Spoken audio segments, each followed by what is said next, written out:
Les vuelvo a explicar, ¿no? Entonces estábamos con el neumococo, ¿no? Y cómo está esto de patología. Entonces, paquimeninges, leptomeninges, ¿no? Las leptomeninges, aracnoides y la pía madre, que es una capa unicelular, ¿no? Y este es un vaso. No está, este vaso no está saliendo del cerebro, está entrando al cerebro. Entonces, porque está circulando de adentro hacia afuera, ¿no? Y le sigue el líquido cefalorraquídeo.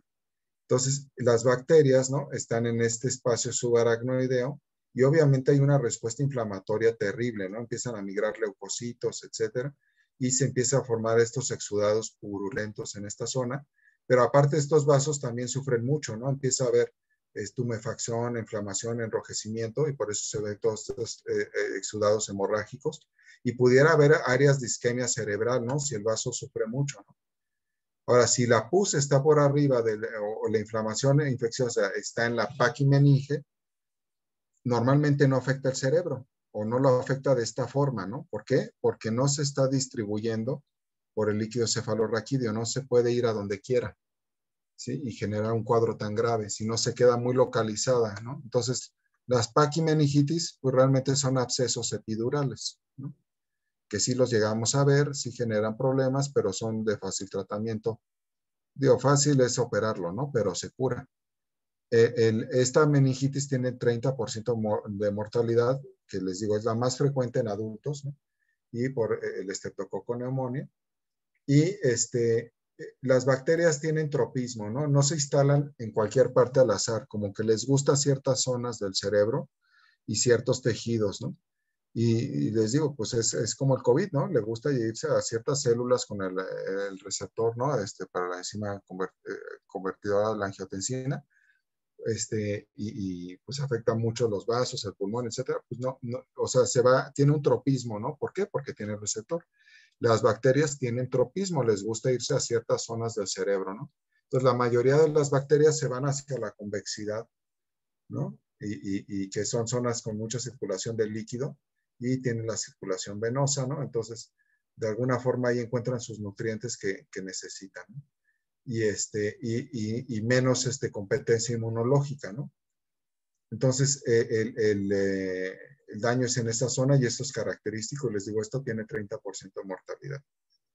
Ahora, ¿sí les quedó claro la diferencia entre leptomeningitis y paquimeningitis? Sí. Ahora, si viene una meningitis, les digo, tendría fiebre, deterioro del estado de alerta, convulsiones, ¿no? Antes de morir, ¿no?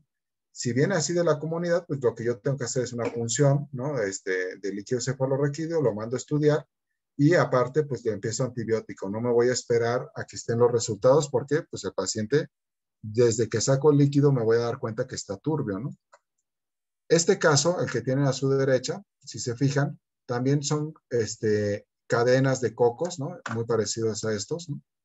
Pero en este caso, las cadenas no forman estos cúmulos, ¿no? Y esta es la Neisseria meningitidis, ¿no?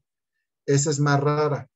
También o sea, puede ocurrir en comunidad, pero generalmente es de tipo epidémico, ¿no? Entonces, es muy contagiosa de una persona a otra y aparte de generar estos exudados en la convexidad, da mucha tromboflebitis y como resultado de la tromboflebitis, por hipercoagulabilidad, ¿no?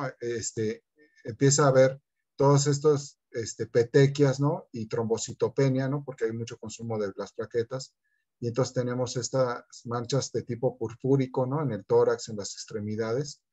Y si pues, fallece y se le hace una autopsia, se va a ver todas estas hemorragias, ¿no? Que son mucho más intensas que en este caso, ¿no? A nivel de la corteza cerebral y vean el exudado purulento, ¿no?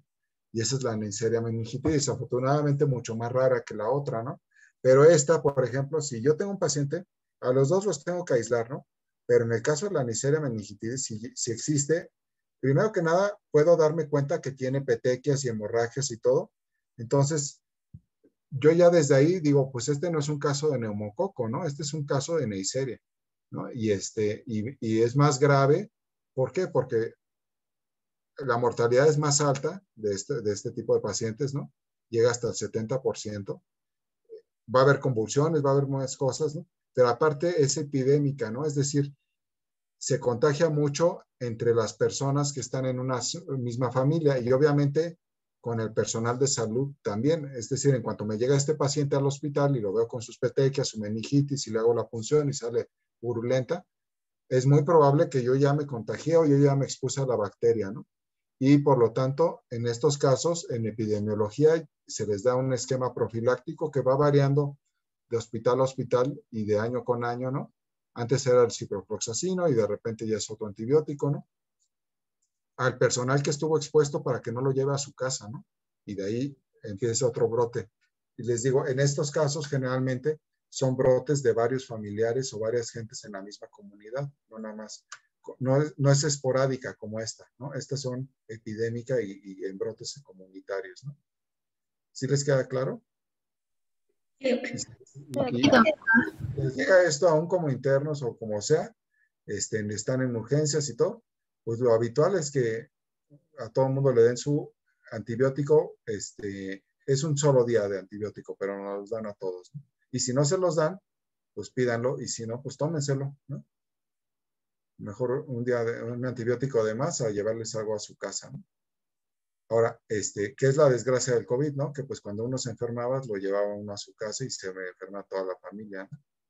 Y a veces uno no es el que se muere, sino se moría la familia, ¿no? Entonces, es el drama del COVID para los médicos, ¿no? Para todo el mundo, ¿eh? Pero para los médicos en particular, pues es que por su actividad laboral lo llevan a su casa, ¿no? Y pues eso de que se iban a hoteles y todo, pues no tiene ningún caso, ¿no? O sea, más bien estar yo bien aislado, cuidarme mucho, ¿no? Y punto final, ¿no? Ahora, este caso del centro, ¿sí? Aquí el exudado está en la base del cráneo, ¿no? Y es un exudado sólido que forma como tabiques y en la tinción, ¿no? Que esta tinción se llama Seid-Nielsen, vemos bacilos, ¿no? Ácido alcohol resistente. Entonces se trata de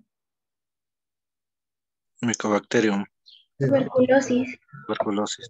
esta es, obviamente la tuberculosis a nivel del sistema nervioso nunca es una infección ni primaria ni secundaria, ¿no?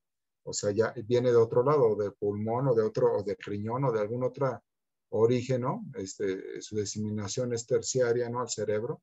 Generalmente es en pacientes inmunosuprimidos y la bacteria en particular, ¿no? Le gusta las áreas que son ricas en oxígeno, ¿no? Y por eso tiene un tropismo para la base del cráneo donde están las grandes arterias.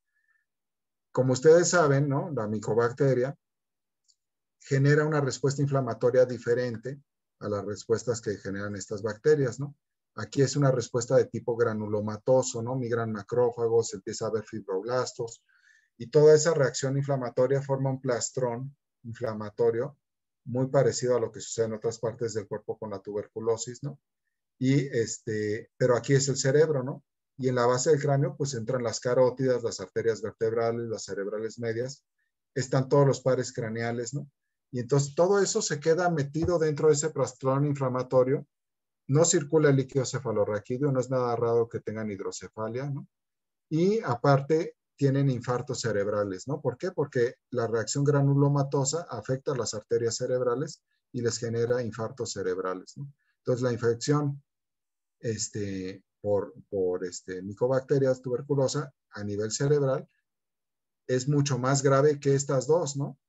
Y si no se le da tratamiento, la mortalidad a 2 semanas es 100%, ¿no? 100% de mortalidad por tuberculosis cerebral. Entonces ya es otro nivel de mortalidad, ¿no? Esta sí, con tratamiento 30%, 70%, ¿no? 50-70%. Y este caso 100% si yo no doy tratamiento, ¿no? Y aún con tratamiento, espero que sea un paciente muy grave y que va a tener muchas secuelas, ¿no?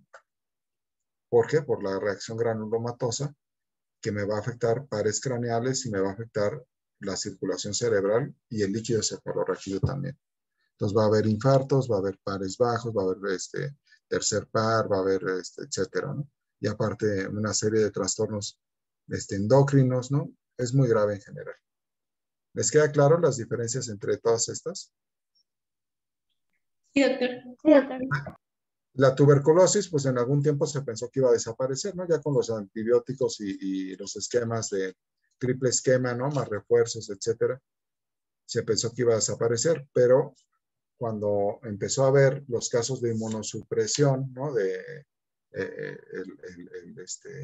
infección por inmunodeficiencia humana, empezó otra vez a haber en abundancia, ¿no? Y empezó a existir mucho tuberculosis pulmonar otra vez y todo, que se contagiaba a la población que no necesariamente había sido inmunosuprimida, ¿no? Pero pues otra vez vuelve a haber mucha prevalencia de la infección. Y pues la vacunación pues no es del todo efectivo, ¿no? Ustedes saben que es la BCG, ¿no? Y pues en algún tiempo ya estaba hasta en desuso, ¿no? Entonces, bueno, la tuberculosis en realidad no ha estado toda la vida con la humanidad y yo creo que va a seguir toda la vida, ¿no? Entonces, en algún tiempo se pensó que se iba a poder erradicar. ¿Sí? Y bueno, aquí tiene un caso de opistótonos, ¿no? Lo podemos ver en muchas infecciones cerebrales, hasta tétanos, ¿no? Pero sería un grado extremo de rigidez, ¿no? Y ya con esto acabamos la clase de hoy. Entonces,